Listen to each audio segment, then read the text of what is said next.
అందరికీ నమస్కారం. నా పేరు doctor Sundar, senior physician. Preventive measures జనరల్గా మనం తీసుకోవాల్సింది ఇన్ అండ్ అరౌండ్లో సరౌండింగ్స్ చాలా క్లీన్గా ఉండాలి.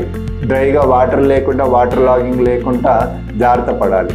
ఇంట్లోకి మస్కిటోస్ రాకుండా మస్కిటో నెట్స్ వేసుకోవాలి, విండో మెషెస్ వేసుకోవాలి. ఇంట్లో ఉన్నప్పుడు లిక్విడేటర్స్, మస్కిటో రిపెలెంట్స్ అలాంటి జాగ్రత్తలు తీసుకోవాలి.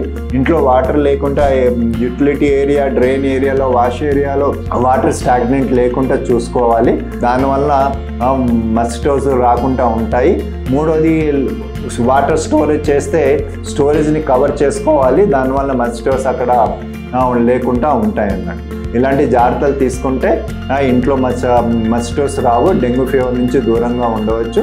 కమ్యూనిటీ లెవెల్స్ వచ్చే వరకు గేటెడ్ కమ్యూనిటీస్లో కానీ, కమ్యూనిటీ లెవెల్స్లో కానీ ఫ్రీక్వెంట్గా ఫాగింగ్ చేయటం వల్ల ఈ మస్కిటోస్ చాలా మట్టుకు నివారించుకోగలరు. ఇలాంటి జాగ్రత్తలు తీసుకుంటే చాలా మట్టి మస్కిటోస్ రాలేదు, డెంగ్యూ రాదు. The main stay of treatment ఏమవుతుందంటే it's only supportive treatment. More than that it is a preventive measure ఉంటుంది. దానివల్ల జనరల్గా చెప్పాలి అంటే no mosquito bite, no dengue fever. ఇలాంటి ఈ సూత్రం పాటించగలిగితే డెంగ్యూ బారి నుంచి పడకుండా మనం జాగ్రత్త తీసుకోగలం. Thank you.